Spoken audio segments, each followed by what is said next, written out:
Merci, Monsieur le Président, mes chers collègues. Je vais effectivement rationaliser, je croyais avoir un peu plus de minutes que ça, mais rationaliser l'intervention en disant un mot sur l'ADM avant de parler du débat d'orientation budgétaire. D'abord sur la décision modificative. Il y a, à vrai dire, peu à en dire, parce qu'il s'agit d'une décision d'ajustement.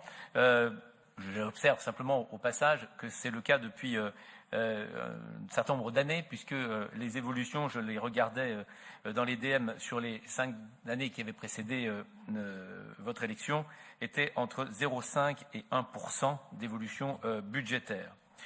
Donc nous sommes dans la confirmation des choix qui sont les vôtres et je n'en dirai pas davantage, le rapport du Césaire marquant un certain nombre d'observations sur ce sujet-là. Je dirais simplement 2 points sur ce sujet. D'abord, marquer le fait que si les recettes provenant de l'État ont augmenté ou plus que ce qui était prévu sur 2017, c'est que les décisions prises par la précédente majorité et le précédent gouvernement ont été tenues. C'est-à-dire que les engagements qui avaient été pris en 2016 ont été tenus. Cela diffère de ce que j'évoquerai dans un instant, qui sont les choix nouveaux qui ont été faits et qui impacteront notre région. Enfin, sur l'ADM, je dirais simplement, Monsieur le Président, que vous avez manqué une occasion. Ça a déjà été évoqué par certains. Vous dites très fréquemment, la région n'augmentera pas les impôts, ses impôts, comme si elle en avait. Elle en a très peu, elle n'a plus que la carte grise. Mais évidemment, pour nos concitoyens qui ne le savent pas, ils ont le sentiment que vous faites un effort surhumain en n'augmentant pas cette carte grise d'un rendement extrêmement faible et qui est payé par les automobilistes. Mais vous avez manqué l'occasion d'aller plus loin et de satisfaire la précédente opposition qui effectivement nous disait à chaque fois que nous votions les centimes de TICPE, qu'on renouvelle tous les ans, quelque part que nous gardions l'argent indûment pris au Rhône-Alpin. Je constate que sur ce point-là, il n'y a pas de justification et que vous oubliez pudiquement d'en parler. Sur le débat d'orientation budgétaire, je dis simplement qu'en lisant le DOP, j'ai d'abord pensé qu'on était de nouveau au compte administratif, puisque vous avez réaffirmé sur la moitié du document, finalement, le bilan de 2016.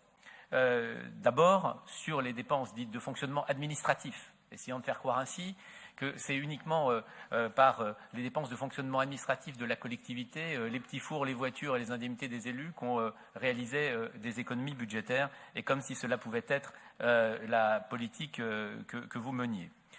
Sur les 130 millions d'euros que vous rappelez en permanence, je rappelle simplement, et le Césaire l'a dit sur le compte administratif, que plus de 25 étaient non reconductibles, c'était une anticipation de perception sur la SNCF, et surtout que la moitié concerne la formation professionnelle des chômeurs. 44 millions d'euros d'économies sur la formation professionnelle des chômeurs, c'est-à-dire un choix politique au détriment des plus modestes.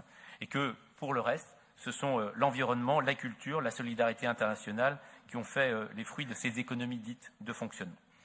Et sur l'investissement, dire plusieurs fois une chose inexacte n'en fait pas une réalité, puisque je rappelle simplement que le bilan sur 2016, c'est que, hors réintégration des commandes ferroviaires, qui étaient auparavant en crédit bail et qui ont boosté la section d'investissement pour 82 millions, et l'augmentation des fonds européens pour 47 millions, le budget d'investissement 2016 est inférieur à la moyenne des années précédentes. La réalité surtout, c'est que notre région, Monsieur le Président, perd du temps. Je l'indique avec regret. 4 exemples le montrent. D'abord, le PPI sur les lycées. Après 18 mois pendant lesquels quasiment aucune nouvelle décision n'a été prise sur de nouveaux travaux dans les lycées, alors qu'auparavant, c'était 10 à 12 projets qui étaient délibérés chaque année, eh bien, il y a maintenant un rattrapage. Ce rattrapage, c'est un peu un oups parce qu'effectivement, depuis 18 mois, nous avons perdu du temps, mais le temps ne se rattrape pas quand on parle de projets de plusieurs années. En matière d'économie, je le regrette. Oui, l'agence a mis du temps à être réalisée, ce n'est pas ça que je critique. C'est le fait que pendant ce temps, les dispositifs de soutien au développement économique, aux filières notamment, n'ont pas été relancés. Il n'y a pas eu d'impulsion régionale. Et nous avons aussi là perdu du temps. Sur les politiques territoriales, de nombreux élus de toute sensibilité l'ont relevé. L'arrêt des CDDRA et des contrats Auvergne Plus, brutal à l'été 2016, pour les remplacer par les contrats Ambition Région, s'est traduite en réalité par le fait que pendant 1 an, il n'y a plus de politique contractuelle. C'est une économie, entre guillemets, mais peut-on la qualifier ainsi, de plus de 30 millions d'euros, puisque c'est seulement maintenant que nous signons les contrats Ambition Région. Il aurait été préférable, comme nous l'avions proposé, de mettre ces contrats en extinction, de continuer à les exercer, de ne pas les interrompre, et que les contrats Ambition Région prennent le relais. Pour cela, il fallait admettre un tout petit peu le temps. Et puis, il y a un sujet sur lequel on ne parle pas et qui pourtant est un des principaux budgets dits de fonctionnement de la région. C'est le fonctionnement des TER. C'est la convention TER. Monsieur le Président, le DOB n'en dit pas un mot. D'ailleurs, la Commission non plus. Il faudra bien un jour qu'on nous dise si en 2018, nous aurons une convention avec la SNCF et quel en sera le montant. Où en sont les négociations? Comment ce dossier avance-t-il? Est-ce que nous allons devoir demain de nouveau attendre et uniquement assurer la continuité du service sans pouvoir avoir d'impulsion? Nous aurions apprécié que le DOB en dise quelque chose, mais il faudra bien en parler au budget et à la session budgétaire. Pour terminer sur le DOB, je veux d'abord indiquer qu'il y a un point sur lequel je suis en accord avec ce qui a été dit par votre vice-président, qui ne pouvait pas être dans le rapport puisque c'est récent. Je crois que la mauvaise manière en direction des collectivités territoriales du Premier ministre et du gouvernement n'est pas acceptable. Un gouvernement pourrait avoir parfaitement le droit de dire « nous allons baisser les dotations aux collectivités territoriales ». Le problème, c'est que jusqu'à présent, on ne nous l'a pas dit. On nous a dit l'inverse. On nous a dit « les dotations ne baisseront pas ».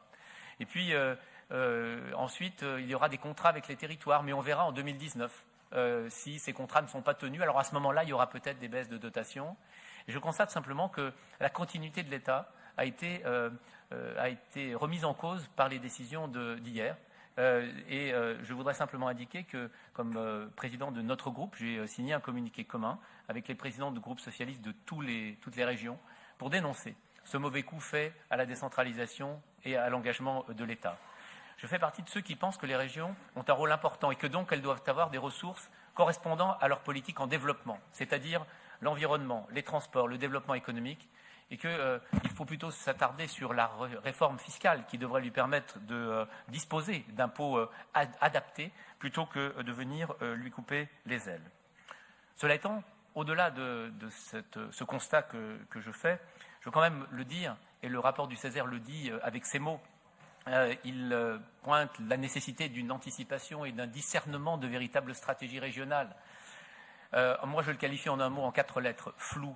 Flou parce que vos orientations pour 2018 ne sont pas précises. On nous dit 850 millions d'euros d'investissement. Eh bien, où vont-ils aller? Où vont-ils aller? Est-ce qu'on compte là-dedans l'augmentation forte heureuse des fonds européens d'encore 50 millions d'euros ou pas? Et dans ce cas, cela voudrait dire simplement le maintien de l'effort budgétaire en investissement que nous avons connu sous les dernières années et que pourtant vous jugiez insuffisant. Et sur le fonctionnement, et je termine par là, il faudra admettre un jour que le fonctionnement, c'est aussi la formation professionnelle, l'apprentissage, la circulation des TER, le soutien à la culture, le soutien au lycée. Et que ça n'est pas uniquement avec les petits fours de la région et des économies que nous n'avons pas contestées sur son fonctionnement réellement administratif que l'on tape lorsque l'on réduit ses dépenses. Comment et sur quoi vont porter les économies? Comment et sur quoi vont porter les 50 millions d'euros supplémentaires que vous souhaitez réduire? Nous n'avons pas d'informations. Et ces absences d'informations nous fait poindre de l'inquiétude. Parce que nous avons la crainte que de nouveau, ce soit la culture, la formation, les jeunes, les plus modestes, et qui finissent par être les variables d'ajustement de cette politique. Monsieur le Président, je crains fort que ce budget 2018 ne soit malheureusement dans la triste continuation de ceux que vous avez votés en 2016 et en 2017.